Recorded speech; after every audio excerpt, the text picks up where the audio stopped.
Progression régulière et stable du secteur industriel au premier semestre 2019. Chine, le développement du marché des capitaux nécessite de la patience.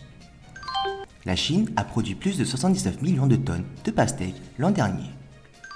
Le PIB de Pékin augmente de 6,3% au premier semestre. La chinoise Lina rejoint le panthéon du tennis en tant que première joueuse d'origine asiatique. Le secteur industriel chinois a atteint les objectifs les plus ambitieux prévus pour le premier semestre. Selon les responsables, la valeur ajoutée des industries supérieure à une échelle désignée a augmenté de 6% en glissement annuel. Nous estimons que le développement de haute qualité dans le domaine de la fabrication est le principal soutien à une croissance stable. Nous continuons également à promouvoir l'innovation indépendante, à optimiser l'optimisation et à mettre à niveau la structure industrielle, tout en nous efforçant d'atteindre un nouvel élan. Par ailleurs, les investissements chinois dans les mises à niveau industrielles ont augmenté de plus de 13%. À la fin du mois de juin, la Chine avait réglé plus de 55 milliards de dollars de dettes pour les entreprises privées et les petites et moyennes entreprises. La nation a également fait des efforts pour inverser les effets négatifs des frictions commerciales avec les États-Unis. Nos mesures comprennent des incitations fiscales pour les entreprises de conception de circuits intégrés et de logiciels, davantage touchés par les frictions.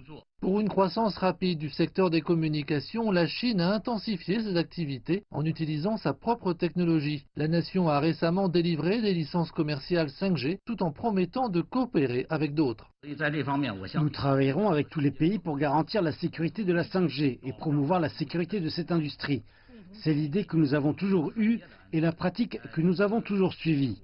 Les officiels disent également que la Chine subit une pression relativement forte sur les exportations et une croissance continue dans certains secteurs, mais ils affirment que le pays fera plus d'efforts. Le ministère a fait savoir que les prochaines étapes consisteraient à continuer à donner la priorité à un développement de haute qualité et à apporter un soutien important à une économie nationale stable et saine. Il y a juste à peu près 200 jours, le président chinois Xi Jinping a annoncé lors de la première exposition d'importation de la Chine le prochain établissement du marché de l'innovation scientifique et technologique de la Chine, ainsi que celui du système pilote d'introduction en bourse fondé sur l'enregistrement. Que ce projet devienne aujourd'hui une réalité, ceci illustre non seulement la demande d'urgence des entreprises chinoises en la matière pour leur développement, mais aussi la détermination et les efforts de la Chine dans la promotion de la réforme de son marché des capitaux. Tel que conçu à ses débuts, le marché de l'innovation scientifique et technologique a été considéré comme un projet pilote pour la réforme du marché des capitaux chinois. À cette fin, le système pilote d'introduction en bourse, fondé sur l'enregistrement, a été mis en œuvre. C'était pour permettre aux entreprises de ne pas faire la queue en attendant leur tour pour l'introduction en bourse, garantissant le rôle dominant du marché dans la distribution des ressources du marché des capitaux.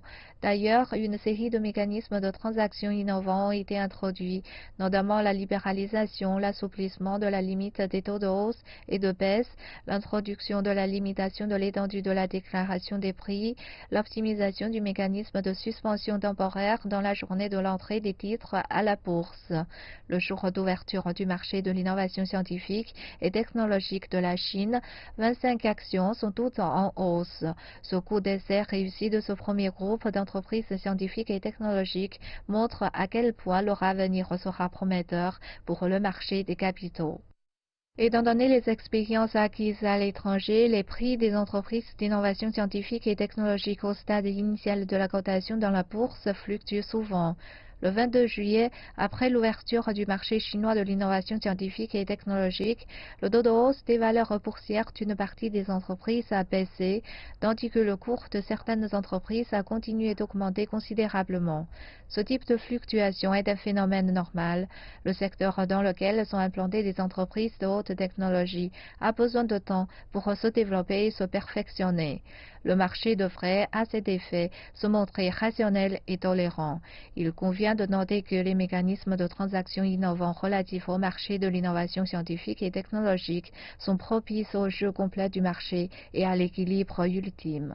En outre, plusieurs de ces sociétés de ce marché cotées en bourse sont des startups et n'ont pas encore réalisé de bénéfices stables. Par conséquent, le jugement de la valeur d'investissement d'une telle entreprise dépend de l'ampleur du résultat opérationnel, du taux de croissance des chiffres d'affaires, de l'investissement en recherche et développement et du potentiel de croissance plutôt que du ratio cours sur bénéfice. Le premier groupe de 25 entreprises figurant sur le marché chinois de l'innovation scientifique et technologique touche principalement les secteurs émergents tels que la biomédecine, les semi-conducteurs et les énergies nouvelles. Leurs dépenses en matière de recherche et développement ont atteint 3,98 milliards de yuans en 2018, soit 10,27% en moyenne de leur résultat opérationnel. Ces entreprises sont à forte perspective de développement et le marché doit encore se patienter avant de porter un quelconque jugement sur elles. Dès que les pastèques arrivent sur les étals des marchés, l'on sait que l'été n'est pas loin. Que ce soit les boutiques de jus de fruits ou les restaurants, ce fruit d'été est juste un indispensable dans tous les menus du pays. Mais qu'est-ce qui le rend si spécial ? La pastèque peut étancher notre soif l'été et elle est moins chère que d'autres fruits. Ce lien spécial peut facilement être expliqué par quelques chiffres. L'an dernier, avec 79 millions de tonnes, la Chine était le plus grand producteur mondial. Elle était largement en tête, puisqu'elle a produit 20 fois plus de pastèques que le deuxième producteur mondial, la Turquie. En 2016, la Chine en a produit 80 millions de tonnes, près de 70% de la production mondiale. Et certains vendeurs de fruits voient là des opportunités d'affaires. Nos camions font la queue pour maintenir l'approvisionnement en pastèques et nos ventes ont grossi d'un tiers ces dernières années. Elle est devenue une partie intégrante de l'été en Chine. Il y a même un terme pour décrire les gens, Chegua Chunzhong, qui croquent joyeusement le fruit géant pendant qu'ils regardent des événements. Et elle n'est pas seulement aimée par les humains, les animaux également en raffolent. Il semble que personne ne peut résister à une petite tranche juteuse et sucrée un jour chaud d'été. Le PIB de la capitale chinoise a atteint plus de 221 milliards de dollars au premier semestre de l'année, en hausse de 6,3% en glissement annuel. L'économie de Pékin a connu une croissance robuste avec une amélioration de sa qualité pendant cette période, a indiqué mercredi Pang Tianchen, chef adjoint du bureau municipal des statistiques de Pékin, lors d'une conférence de presse. Le volume total de la consommation dans la ville a atteint plus de 1290 milliards de yuans au premier semestre de l'année, en hausse de 8,2% en glissement annuel.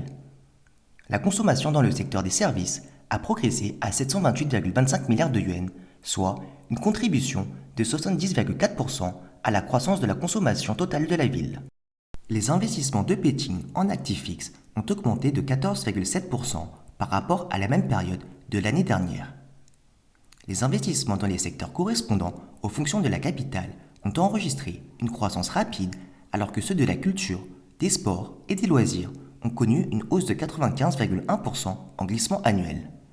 En même temps, les prix à la consommation de Pékin ont connu une hausse modérée de 1,9% au premier semestre, alors que les prix à la production sont restés généralement stables.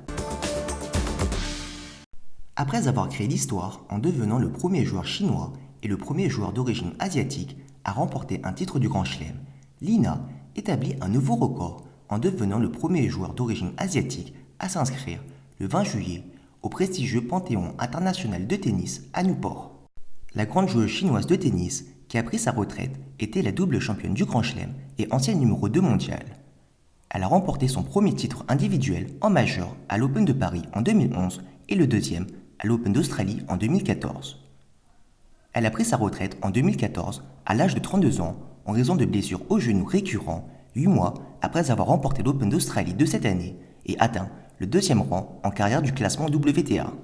Avant d'être intronisée au plus haut niveau des anciennes légendes du tennis, la star du tennis chinois a passé une partie de sa journée jeudi à échanger avec des enfants et à diriger une clinique dans un club de tennis de New York. Li Na a confié qu'elle rêvait de créer une école de tennis depuis sa retraite en septembre 2014.